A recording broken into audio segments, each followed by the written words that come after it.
Okay, so we decided that this would be a good topic to talk about. It's something me and you both enjoy. Rings of Saturn controversy.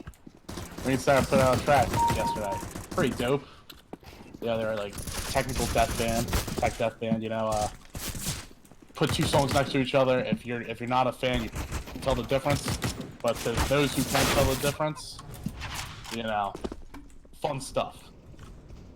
So they released a track yesterday, and there's big controversy now because the band that the main guitarist and songwriter Rings of Saturn, Lucas Mann, was in or helping out. Apparently, someone else wrote an 8-second riff that then, as the story would go, Lucas Mann then stole 5 years after the recording that did anything.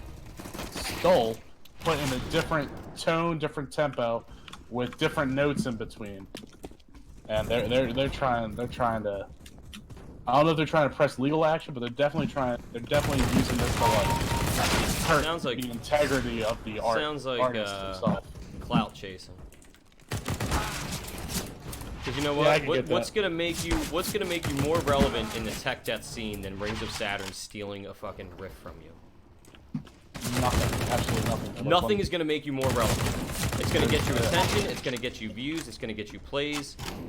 Especially in that scene, like Rings of Saturn is right now the biggest contender. They reign supreme. When it comes to stuff, and like people say they can't play it live.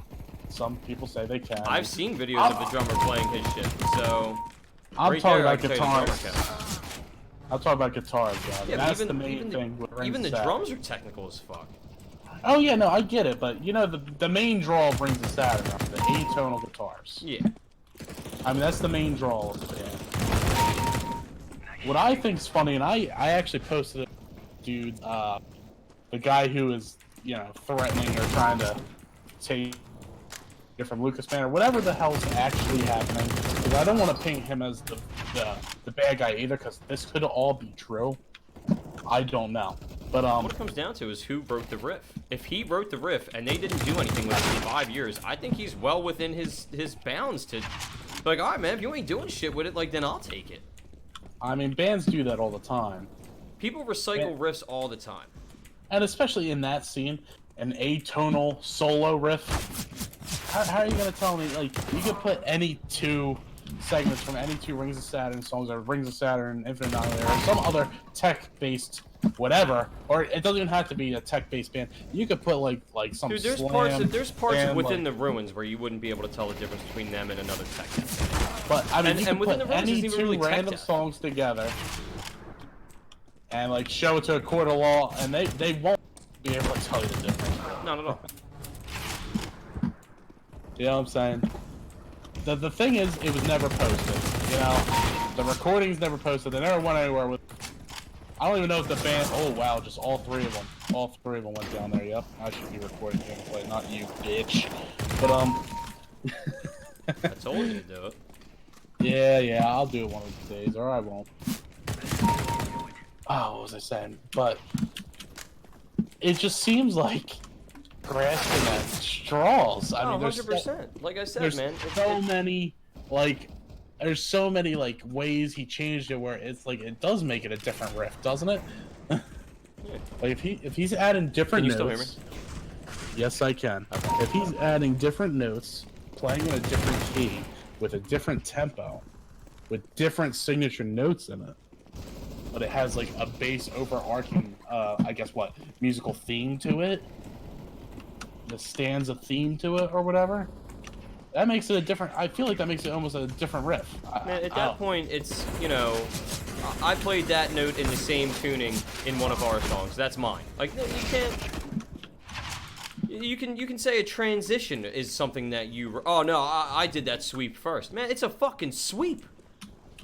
And let's face it. I mean, all these bands, I love style, but really, all these bands do all the same things. I mean, some bands do it better. Some bands write it better. How they compose it and how they play it, you know, is better. or production values. There's a whole lot. Look, if we were to do this way, then every band after I'll say Deicide just because you know they did it a lot. Deicide can go to every band and be like, "What are you doing using blast beats?" Yeah. Like, what? No, that's ours. We did that. That's ours. You can't have it. You just destroyed 90% of the scene right there. You destroyed the whole scene right there. Yeah. That scene has been nothing but blast beats since the late 80s. What I'm saying is to get that petty, you know, that's the level it can get to. Well, we introduced blast beats into this style of music, and that's ours, so no one else can do it. His blast beats are on the same time as mine. I did 320 BPM before he did. Like, it's completely ridiculous. Oh, it's ridiculous. Already. Absolutely 100% ridiculous. I mean, like, there's so many examples of more popular, more received music. Like, I mean, the best one for me is Under Pressure, and Vanilla Ice, Ice Baby has the same bass line in it. You know. Okay. Take that, you son of a bitch. Yeah, you got me good. You bamboozled me. Got you good, you fucker. How good of you. But, you know, there's one thing if it was like the whole 8 seconds of the song. I mean, it's a 6-minute song, and you're deciphering 8 seconds of it. Yeah. You basically heard a sweep or something along those lines and decided that's real close to what I did. Especially if you did nothing with it. I would even understand more on an album that was out. I mean, that kind of thing, man, that carries over into so much shit. Like now you can have, like, Seinfeld go to Friends and say, hey, we did it first. Yeah. And it's just ridiculous. You're just splitting hairs. You know what I'm saying? You can go to Always Sunny and Cheers can say, oh, we did it first. It's exactly what you're doing. You're splitting hairs for the sole purpose of causing a problem. They're just trying to garner attention. In my opinion, I think they're just trying to get attention brought to them. They found, and it's wild. I don't even know if I can even say that what I'm saying is right, because one, I don't know, and two, 5 years after the fact, if you're still chasing clout for that band, dude, it's dead. Let it go. Bury it and fucking be done with it. Don't even mark the gravestone at that point. Yeah, there's no reason if the track's been, you know, just in limbo for 5 years, you're never releasing it. I don't know if the band even still exists. Look, man, if I were to hear, if 5 years from now, if I were to hear my friend Adam, the guitarist from my old band, if he were to do, like, a riff that we had in our song, what the hell, Yo Baby You Like Peaches. There was a riff. It was a very distinct riff. But if I were to hear him do it later on, 5 years down the road, our band never went anywhere. We didn't have album sales. We you know, recorded a demo and played shows, but I'm not going to go to him and be like, yo, man, that was our riff. We never did anything with it, and we weren't even shit, but you're not going to use that in something that is working out. Yeah. I'm saying, now I can understand if he blatantly just took the song Yo Baby You Like Peaches, put another name on it, and then just put it under another band's name, then I would be like, yo, that was a collaborative effort between all of us, and no, you can't do that. Oh, what, you're saying the whole song? Yeah, like if you just took the whole song, lyrics and all, and just replayed it entirely under your name, then I can understand. That I understand entirely. A 6-second clip? No. Not to mention, dude, there's only so much one person can write for multiple projects. That's another thing that always throws me the fuck off when people are in multiple projects. Like, you can only write so much. How do you determine what's for what? After a certain point. Well, at a certain point, we're talking about sub genre music, and the thing with sub genre, it has a sound. It has its sound that people like.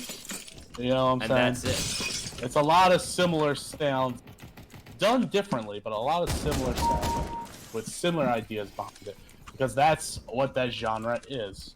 You don't make a slamming, you don't make a slam band without slams. Yeah, no, you can't do it. You don't do tech death without crazy guitar solos. But the most extreme guitar solos now, everyone's trying to tone because regular progression isn't that extreme anymore to these artists. Like, it's just part of it. and you have to accept it. That's part of the sub genre. Like, there is creative freedom, but there isn't. You know, when you're like you said, when you're sticking to a sub genre, like there's a specific sound, a specific tempo. I mean, shit, there's time signatures that are like, it's something that's goddamn near mandatory if you want to do it, and you can't sit there and say that someone ripped off you when you are literally putting it into the same. Like, I can understand if Between the Buried and Me did it, because there's so many different sounds going on there. You know what I mean? Like, to just blatantly rip something like that, a little different, because it's like you guys aren't sticking to one specific sound, so there's no way that we're gonna, you know, it's a lot harder for a situation like that to arise. When you're sticking to one particular sound, bro, you're gonna hear that. Like, a perfect example of it is the fact that Shepherd of Fire and Enter Sandman, it sounds exactly the same. no. Because it is the same style of music. You're gonna have a certain tuning, and certain combinations of notes are gonna sound like another certain combination of notes. And it just happens. Yeah, and it just happens. It might not even be intentional. He might not have even realized that he had done it until, and then was like, "Oh shit, here we are." Yeah, I mean, he could have wrote it. He could have been playing it with him 5 years ago. You know, that's 5 years ago. That's two Rings of Saturn albums ago. Yeah. You know what I'm saying? Two 3-year-long tours ago. And then he goes in the studio to write this. And do you think he could have did it unintentionally? I think it's definitely a possibility. If he's Now, had the riff, now keep in mind, if he's had the riff in his head, you know what I'm saying? Like, if he remembered that riff to be like, oh man, I can store this so in case we play it later, you have that riff in your memory, and he might not have recalled that he had written it for a specific purpose, and just said, oh man, I just have this riff, and I don't know what I was using it for, so fuck it, let's use it here. Well, we're not, again, there's no... Well, we don't know if he wrote Lucas, it. The other dude might have wrote it. And if that's the case, then it is more of like a, okay, like, did you know? Did you realize? Was it something you had played over and over and now you just have it stored in your memory? And like, if it's one of them situations where it is like, oh, I just had it in my head and, you know, I guess I didn't realize. I get that. I get that. The only problem is he's going to be fucking, you know, persecuted no matter what. Oh, there's no fucking way you forgot. Yeah, there's no way I forgot. There's no way I can forget that after hundreds of songs that I've written that I might have already used this. Now, to be fair, Lucas, man, the guitarist of Rings of Saturn, pretty much Rings of Saturn, like he is Rings of Saturn. Yeah. In a nutshell, I mean, that's because people go for the guitars and he's the guitarist composing it. Yeah, he's not treating this situation in the best way either. Wow. I should mention that. So that was not brought up in conversation, so let's hear about that. He's just being a dick. Lucas, man, is known to be a dick too. He does have a big head on him. He has stated numerous times that he is one of the best guitar composers of his generation. Well, I mean, is he wrong? I mean, I feel like that's one thing. Of his genre? Of his genre, but that's not what he's... Yeah. I mean, but that also goes to say that just because it is a sub-genre that doesn't have a massive crowd, doesn't mean that he can't be putting shit out that could be considered some of the best as a musical composer. You know what I mean? Yeah, no, I don't disagree with that, and I don't disagree with actually his statement. Honestly, he is wildly. He's a fantastic guitarist, and if he's writing both, then yeah, the man is. I would go as far as to give him that title, maybe. It's not easy to write something that technical and to write the lead and the rhythm. Yeah, but you know what I'm saying. Like, yeah. He's a dick about it. He's got an ego. He definitely has an ego. Definitely is. I'm Lucas Man of Rings of Saturn, which means nothing to so many people. Yeah. But that's to the people in the scene, it's a big deal. Anyone outside of the scene, and there's more people outside of it than there are in it. Trust me, it's really nothing. You're really nothing. Like, you could be that guy in Guitar Center that people are like, yo, that was really cool, that was awesome, but that's the most attention you're gonna get from those people ever. They're not gonna sit there and want to hear, oh, well, how do you do that with this? Okay, he's playing 16/4. Wow, you know what I mean? Like, they're not gonna care. They're just gonna hear, oh man, that guy at Guitar Center was really good, and that's all he's gonna be to those people. Yeah. yeah, that's a whole Don't get me thing, wrong, too. I've heard plenty of, and I have nothing but respect for jazz drummers. I don't think that jazz is always the most fun thing to listen to as a drummer. Sometimes I do want to hear just some fucking slamming breakdowns or blast beats and just ridiculously programmed double bass. Sometimes I'm all about it. And Oh, I'm definitely all about it. Oh, I know you- The better. The more artificial, the more I like it. Pump my music not full of necessarily GMOs. that. I do like me some artificial stuff, but I do. I mean, if you're a Rose Funeral fan, you can't say you don't like artificial. It'll never. And if you ever try to, if any Rose Funeral fan says they don't like anything artificial, I mean, if food, you're not drink, or anything, I will fight them to the death.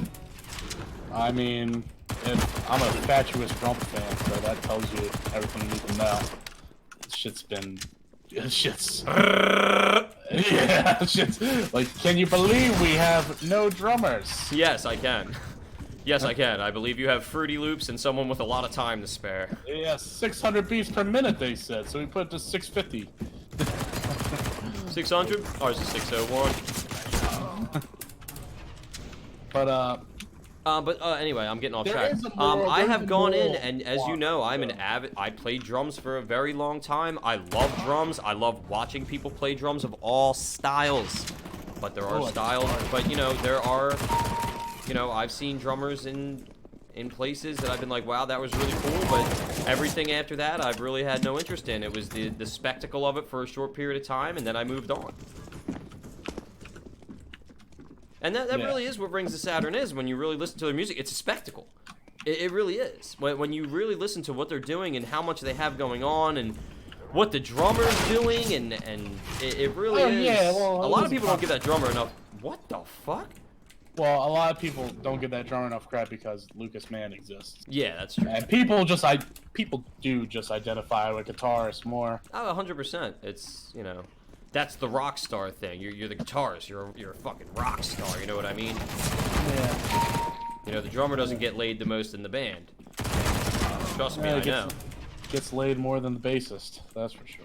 That's true too. Probably more than the synth player too. There's a synth player in the band. We're not a band together. But let's face it. Corey Taylor's getting more ass than fucking what's his face? Who's DJ T? Sid Wilson. Yeah, Sid Wilson. That might not be true because he's got his other thing going on, Star Killer something Star something that. Basically, he's got his own side rap going. I saw him at Mayhem Fest one year, actually. He's not bad. It's not my thing. Dubstep is not my scene at all. But, Oh, yeah, but you know what I mean. But, yeah, he's definitely getting laid more than the guy, than, like, you know, what's his name? The dude with all the spikes in his head. I can never remember his name. He doesn't speak. I can't remember his name. Yeah. I don't. Chris Fenn? I believe that's him. Oh, no, he's the one with the long nose. Chris Fenn is the new drummer, ain't he? No. No, that's not Chris Fenn. That's what's his name? James Weinberg. Jay Weinberg. Is that who it is? Yeah, Jay Weinberg's the drummer. I heard though that Joey Jordison's back. I don't know how true that is though. I don't know how true that is either. And I think I heard it with you from a rumor I heard before. You know, I'm not too big into that, or I don't really care about Slipknot. Their new album's not bad. Yeah. New album's not bad. I listened to it. That new song they released fucking slaps. That shit was actually really good. Yeah, like it's pretty good. It brought good times. You know? Yeah, they went back to their heavier aspect when they were still angry. I'm not into that sound anymore. You know, I mean, new metal is not my thing. No. Anymore. It's making a comeback though. It is making a comeback, and I think bands will be relevant again in that scene eventually. I mean, Slipknot's gonna be relevant because of the stature, you know. Well, but, even Pennsylvania, there's a resurgence of it in the hardcore scene. I forget what it's called. It's called like Pennsylvania New Hate or something like that. But people are taking aspects of new metal and putting it into the I Wish I Was Madball sound, and going with it, and it's not horrible. You know what I mean? It's not bad. That's also like that's like Traders. Traders is like that with not with hardcore or nothing, but like they take new metal and deathcore and mix them pretty nice. There's like definite new metal aspects in Traders. Oh yeah, all their shit. But that's, you know how I feel about the New York hardcore thing. Now, I feel like there is like 3 riffs and like 1 fucking drum fill in that entire scene. I don't care for hardcore. People gasp. I know people that were prominent in the hardcore scene, and I was never big into it. I'll be honest, man. It's the whole, what kills hardcore for me. Number 1 is, like I said, there's like three songs that like 100,000 bands play. It's all every fucking fill. Basically everyone's just playing like a reconstructed version of Perseverance on guitar.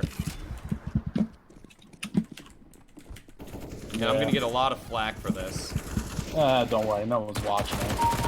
But I you know, and that's the other thing too, is what kills me about the hardcore scene anymore, is like people can't just be people that listen to hardcore. Like, their fucking Facebook profile, make sure it says hardcore. Make sure you write hardcore. Make sure everyone lets you know hardcore. Hardcore. Did you guys know I listen to hardcore? Like, dude, we fucking get it. You listen to Knocked Loose. No one cares. Arf, dude, we get it. Everyone's talking about Knocked Loose. But that's a whole nother thing. But and it's different though with hardcore too, because like people in the slam scene do that. But people in the you know what? scene People in the do it slam scene do it. ironically. Yeah, it's almost a joke. You know what I mean? Like, like hardcore people are like serious about like it. I'll never forget one of my first introductions to like the real hardcore scene. Years ago, fucking years ago. I'm talking Scream in the Field. I must have been in middle school still. And From Russia with Love played. And they, you know, yeah. Years ago. This is a long time ago. And one of the bands made a joke about, you know, drinking and smoking or something and chilling out, and some dude just fucking lost. I fucking live for this hardcore, I die for this hardcore, this is my family. I'm like, yo, fuck off, dude. Like, none of these people are gonna care about you in 5 years. But like, it's just so insane how people, like, just because you're wearing like a dad hat with shorts that don't go past your knees, a Jason Mewes haircut, and some kind of ironic hardcore band shirt, like calm down. Calm the fuck down. It's not that big of a deal because I said that, like, you know, I don't think Madball and Terror are really that different. You know what I mean? Yeah, I don't. Like I said, I'm not into the whole scene with hard. There's bands I like. I like Old Ceremony. There's bands I like in that scene, you know, but I don't particularly. It's not something I go for. I like stuff that came after, like hardcore was big, like things like tower violence, like that subgenre I'm into a little bit. Stuff that went from hardcore and did something with it that isn't the same 3 things. Look, man, people shit on it. I still say deathcore is fucking great. I just think the bands aren't there. Deathcore, man. Oh, I think not anymore. Not anymore. I think they're getting a resurgence, though. I think there's definitely influences that have come back. Deathcore is not what it used to be, dude. I'm talking 2008 through 2011 was like prime deathcore time. I would say it was earlier. I would say 2004 to 2009. 2004 is when it started taking off, I would say. 2004. I think that was Doomy Pit. Yeah, around that time. I think I was like a sophomore. Somewhere around there. But that's when it really started coming to fruition and started getting its sound and its following. I think it's realistic, its hype was, you know, I'd say, you know, I'd even go as far as to say 2007 to like 2011 was like prime deathcore time. Now it's all about slam. Yeah. It's back. It's back, baby. It's back! It's not about slam, it's about slam core. Slam core, bro. Nah, slam and brutal death metal. That's pretty much what's in right now. Slam core. Well, I don't think they even call it that, but it's basically just if it's just slams. If it's all potatoes and no meat or whatever, or all meat and no potatoes, you know. Waiting for the black metal resurgence. I mean, you're gonna have the more atmospheric push, but I don't think you're. strict black metal anymore. Nah. Be like the main thing. Well, I'm Put out a not track. even trying to talk the whole like, oh, true cult, man. Why doesn't it sound like you recorded in your grandmother's basement? Like, I don't care, you know. I get what that was and what they were doing there, and I respect it and I like it. Don't get me wrong. I like, you know, Transylvania Hunger was a great album, in my opinion. I know you don't like. I know you don't like death metal or black metal, so. Yeah, don't say I don't like death metal, man. I'll get lynched in the streets for that shit. Yeah, right. But there are aspects of it. Like you're right. The atmospheric stuff is definitely still around. You got Magua, which is huge in it. It's not even called that now. It's called Black Gaze. Is the name for it now.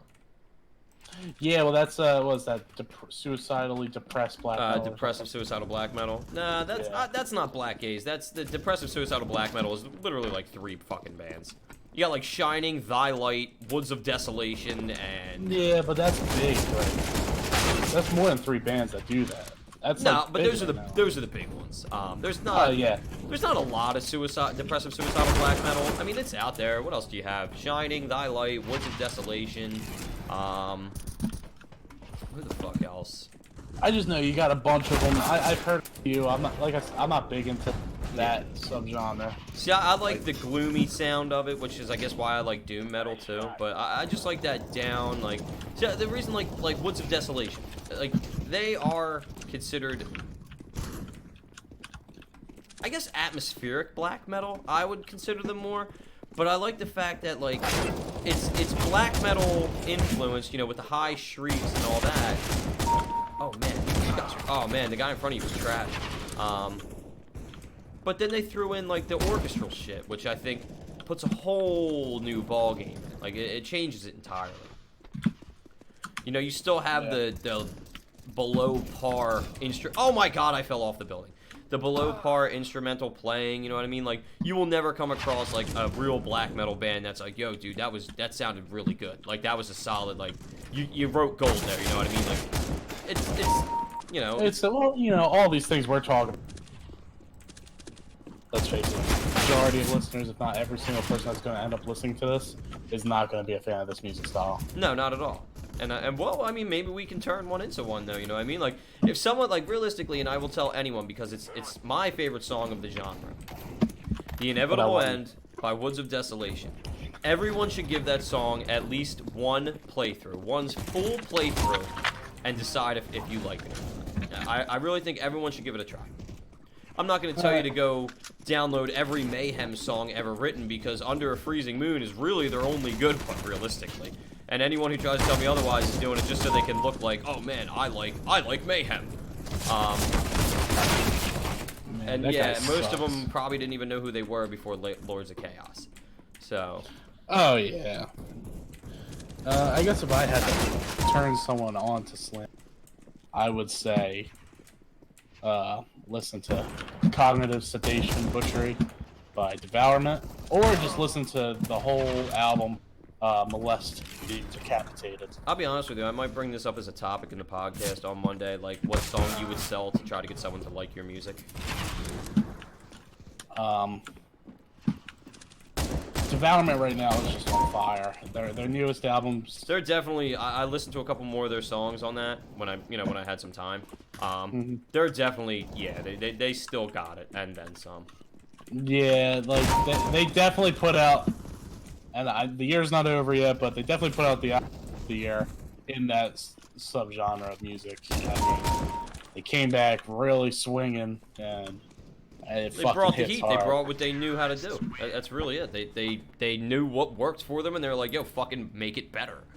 I mean, they brought back to the roots though. Like, the singer there was the singer from their first album, Decapitated, who hasn't been on any album since then. They completely took away the sound that they had in Conceived in Sewage, which was a misstep for that band. Oh, excuse me. And it's just the production is perfect for the style of music. It's not your cleanest production. but it works. Well, that's one of the that I feel like that's another aspect of slam that has in common with black metal is that the recording quality is absolutely a part of the music. Well, the original slam. Yeah, Yes. like that Now- tin can fucking snare that I hate so much. Like I you love know, it. It's so memey. It's so fucking mean. it sounds like Saint Anger. That's the whole point, though. You want the Saint Anger ping, bro. It makes it good. Maybe I'm just out of touch. Maybe I just don't know what these kids like. Yeah, well, how do I reach these teens? Nah, but production values for slam bands have gone through the roof. Now it's all like all the big releases now are like pristine, crystal clean. Well, I'll be honest production with you. sounds. Think about it. Slam is probably a lot of the bands that are coming out with new shit are the bands that have been doing it for a while. They've all grown up and matured. You know what I mean? So No, now I'm talking about like the newer bands too. It's so easy to get like production quality in your mom's basement now.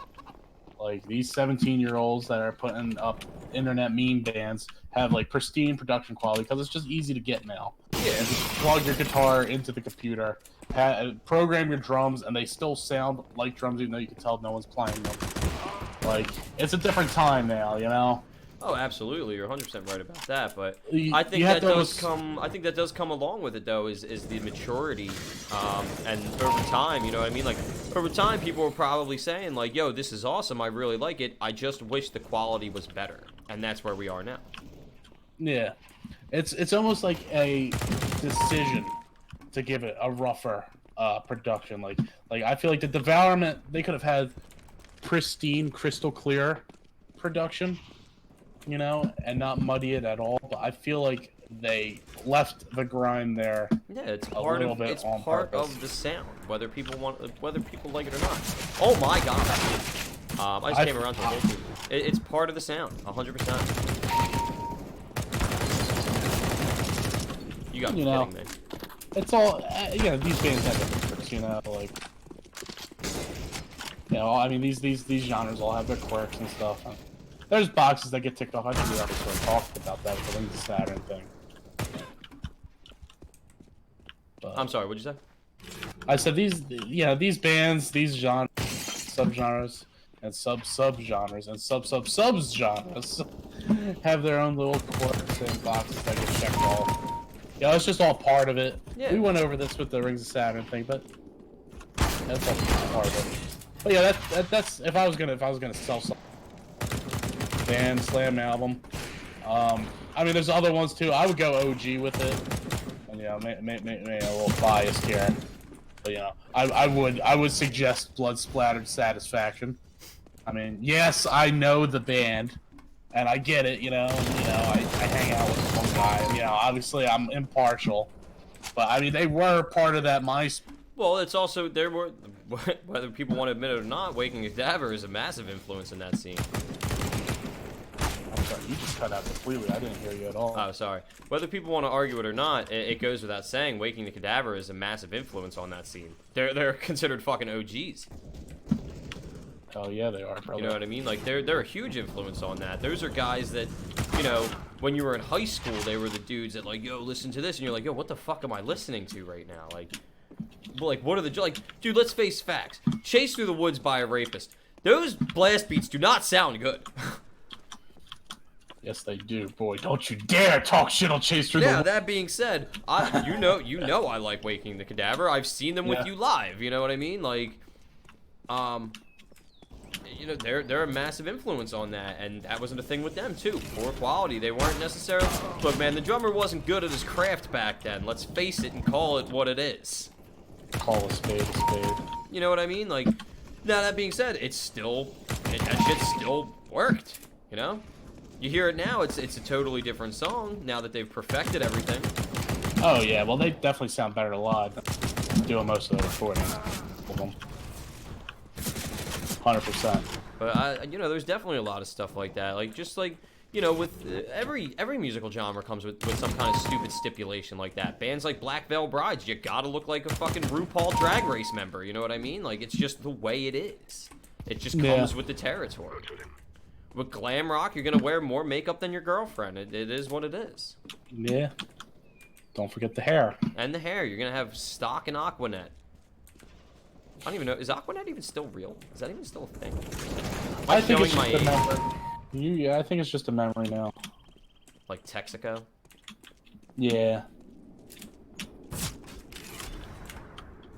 Yeah, if I wanted to sell someone on black metal, if I wanted to sell someone on black metal, I would say listen to, not even the album, just the song, Transylvanian Hunger. Don't listen to the quality, but really listen to the opening riff. It's good. And don't get me wrong, I know that almost all black metal is just, what do you call it? Boring and the same. That. No. But Most what the black hell- metal is. What is the pick method they use? Where it's like, you know, like flutter picking. I forget what the real name is for it though. Yeah, I don't know. I flutter picking. It's called like It's just Moncello or some shit, something weird. Yeah, it's just. But it's a lot of that, and I get that. But I love that sound. I personally love that sound. I think one of the best closings to a song ever is the ending to Extinguish Them by Within the Ruins, and that's literally all it is. It's just fast picking, like you know what I mean? Like, and I love that sound. I just love it. Yeah, and more power to you. For me, it's like I like low production in the slam scene, but there's just something, just for me, something with a lot of black metal. The production in that, for some reason, it's worse. It's bad, you know. it's just even worse. Yeah, It's so bad, and you know, I'm not gonna be one of them guys who's like, well, it's not true cult if it's not. Like, nah, dude. Like, no one really enjoys listening to, you know, that quality anymore. yeah, you know, we get it. You had a toaster at the, you set it to 4 and then you hit go. You know? Like, Yeah, like you're recording with a mic in your neighbor's garage. But no, I mean, a lot of people like it, and like instrumentally, a lot of black metals, like black metal, you know, riffs or whatever, they just expand on a singular riff. yeah. Yeah, Especially with the more absolutely. atmospheric stuff, you know what I'm saying? Like, obviously, most of these bands have like a riff and they sort of expand on it, but the way black metal does is like they almost focus on one riff. Where like bands like slam bands, they'll do like one riff, then they'll do another riff or something, maybe some chug sections, maybe some, you know, palm muting, and then go back to that riff. Like black metal will really just like, I don't want this to sound like a negative, but like really pound that riff. They drill that riff home. They write songs fast. But it's also not the same riff, but it is. Like they do. It's not like it's just the same riff. Or... You went down 2 frets. That's all it is. Yeah, I get it. But it's just, I don't know. It's something about it. But I mean, that's 100% true too. Because if you listen to "Exercises in Futility 5" by McGuire, the ending is just the same riff for like 4 minutes. But it just sounds so good. Like, it's just like, damn, like, hell yeah, like, keep it going, man. Like, I don't know. I just like, it's like a sound that, like, they found a sound that was, like, really good, and they're like, we're gonna feed you this sound now. Like, this is what we like, and this is what we're gonna give you. And I liked it. I like that song. We listened to a little bit of your stuff when we were in Texas. That was the one when, like, Together. the end where he's going between I remember the ride the and the song. Zilbel. Yeah, we're Well, I've heard that song without you, too. I do listen to some of it, just like check it out or whatever. I like Dark Throne. Dark Throne's good. I don't love them. I don't go out my way to listen to them. I listened to their albums and came out like, this is good, and then listen to an album again. Past that. And that's like against everything. Against all odds, for some reason I like Dark Throne, because like they have the production that is so bad. You know, and they do the same things that I don't necessarily like. And that's okay. You know?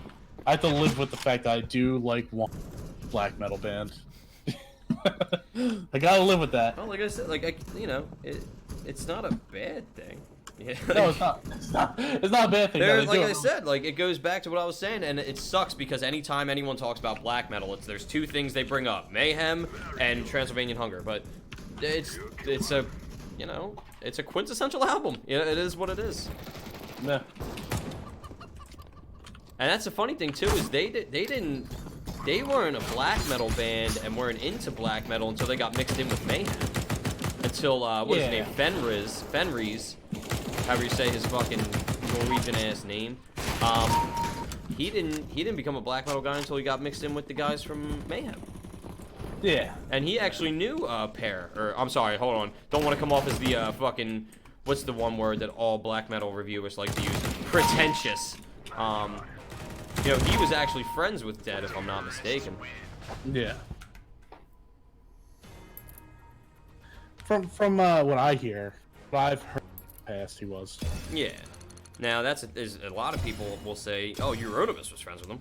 I'm not Euronymous. Varg. Everyone says Varg was friends with Dead, but he'll even tell you, like, I only met him twice. A lot of people don't like Varg. Yeah, well, you know. The white supremacy thing for a while probably didn't help his cause. Yeah, and the white supremacy thing didn't help his cause. You know, the fact that he is a murderer. And that he's basically gotten off scot-free. He's out in public right now. Yeah, but he lives in France now. Yeah. If that's not punishment, I don't know what is. Yeah, I don't know. That's a fate worse than death. A fate worse than death! You know what I'm saying? People are smoking on the operating table, boy. Yeah, they are, dude. Ash right into your... What's that? Is that a tumor? No, that's just ash. Well, it might be a tumor. I don't know.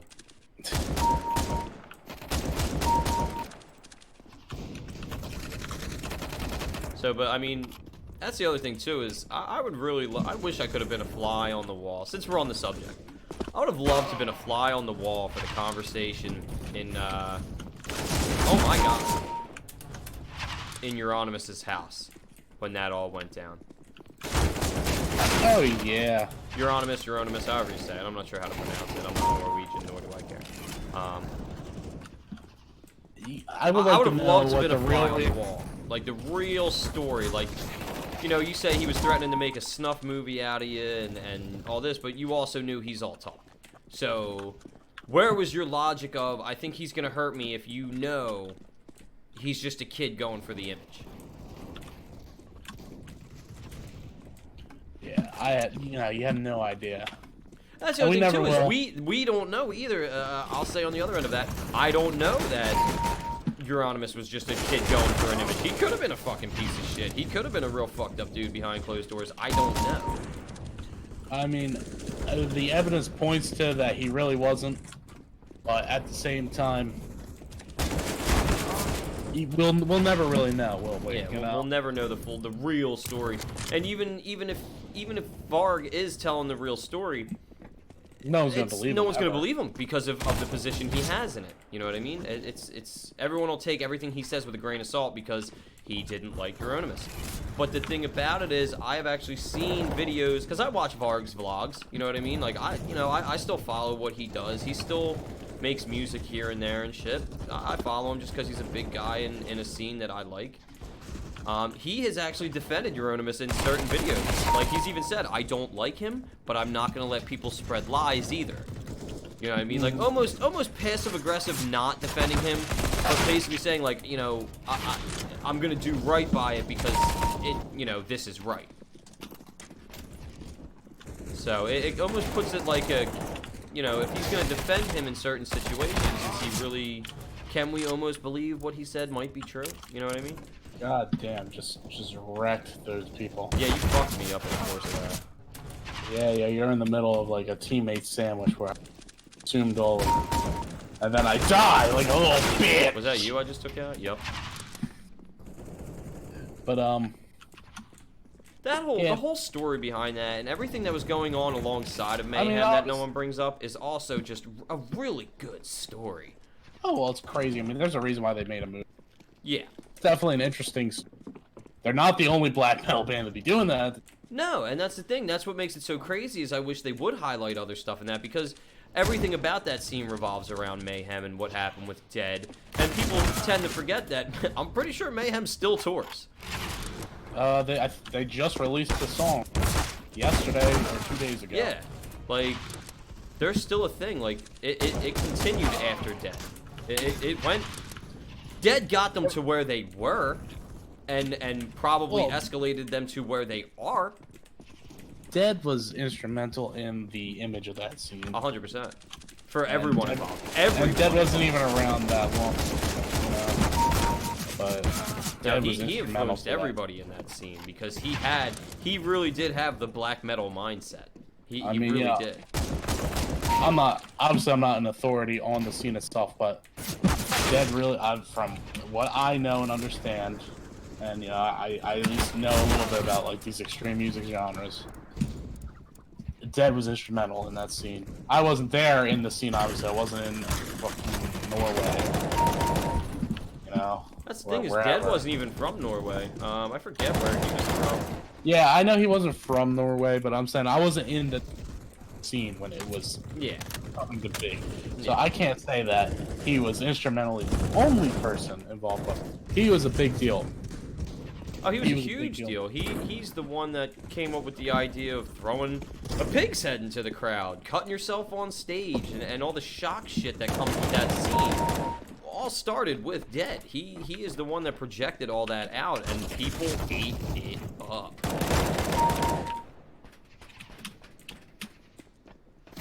That's just the whole thing.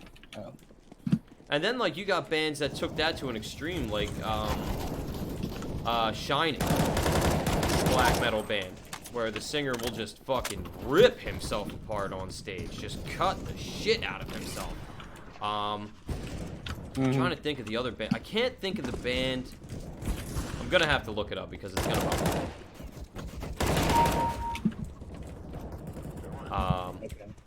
You know, you got the stupid stories and mythology behind, you know, certain bands and shit. Yeah. Let's see if I can't remember the fucking name. What's the story? We'll go over the name later. Well, it's not even the story. It's, you know, he'll cut himself on stage, but then he's also got the whole I cut my hands off and replace them with pig hooves. He did what? It's obviously not real, but, you know. Are you sure it's not real? I mean, it could be fucking real. I don't know. Like, that would be awesome.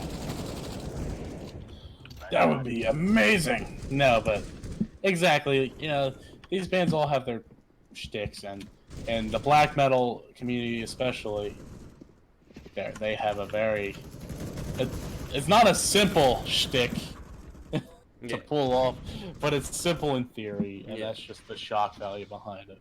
I can't remember the name of this band. It'll come to me at once. I mean, black metal can. You gotta shitty think, like, music too, is made like by bad people. Black metal now too is like behemoth. You know what I mean? That's what black metal has become. Oh, now I'm sure it's a lot more tame than it was back in its Wild West days. Yeah. But yeah, that's the stigma behind it. Or not, maybe I shouldn't say stigma. That's like that's just the thought behind it. When people think of black metal and they know what they're supposed to be thinking about. You know who's still alive that had, like, if the stories about him are true, that had the fucking black metal thing for him? Gorgoroth. Still alive? Yeah, he's still alive. I didn't know that. He's fucking kidnapping people and torturing them and shit.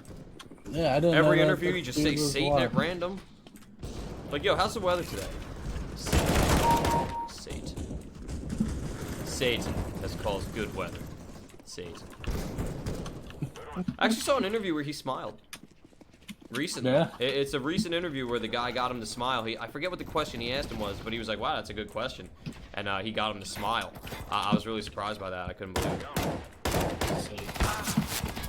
Is there anything Satan can't be accounted? Satan. The creation of Satan. Yeah, there was a lot going on in that scene at the time. You know, there was other bands that were killing people at the time, church burnings, and it was the Wild West, bro. Yeah. That's just how it was, you know. That was like the heavy East Coast, West Coast shit. It was small at the time. Oh yeah, well I think that's a part of it too that gives to the lore and mythology of black metal is like, yo, it's like crazy and it makes you get more into it if anything. Yeah, I mean, you know, I don't want to say the stat. I mean, yeah, Mayhem is a well-known name. They got a movie, but Yeah. Let's just face facts, you know. In this, I love when people make fun of the director. They're like, "Oh, because you were the drummer to Bathory for like 3 days." Like, really? How long were you the drummer to Bathory? Yep, didn't hear a single word of whatever you just said. When people talk shit because the guy that made it, was the drummer to Bathory for a little bit. And when I say a little bit, I mean a little bit. like, Yeah. blip on the radar, if that. You know what I'm saying? Yeah. But, yeah, that gets a lot of shit for that. You know, did you know Gal's gay? No, not at all. Yeah, he is, openly gay. Which doesn't really make a difference. It's just one of Yeah, those no, it's interesting just- facts. Yeah, I mean, yeah, that's cool. No one...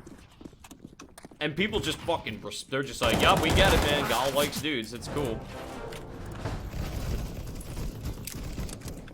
Yeah, no, it's just you don't want to think because they have a certain sort of image. Black, you know, just that whole scene has a very image, not even like a sexual, like a destructive image. I actually would have probably never, to be honest with you. Yeah, it's just wild. That's just wild.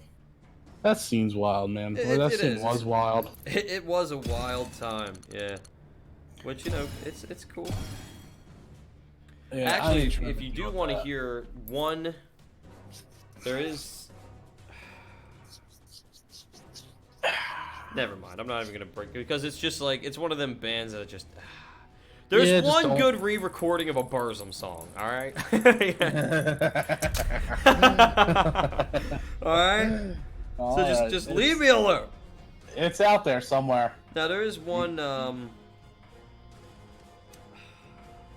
what song was it? Oh, what the hell is the name? It's one of the gods from fucking, Jesus Christ. You know what? This is just a good place. Let's let the viewers do some detective work. Yeah, we'll let them do it. I'll let them listen to Woods of Desolation and find their love for black metal from then on. And then one slam song to throw out there before we cut it short. Cognitive Sedation Butchery by Devourment, 2019. Or just that whole album, Majesty. It's a masterpiece. All right, since you put out 2 things, I'll say either that or Thy Light, A Crawling Worm in a World of Lies, which is one of the few suicidal depressive black metal bands. Oh, and Waking the Cadaver. Yes. Also. Just listen to it for my boys. All right, well, I guess we're out. We're done. Hell yeah, fuck it.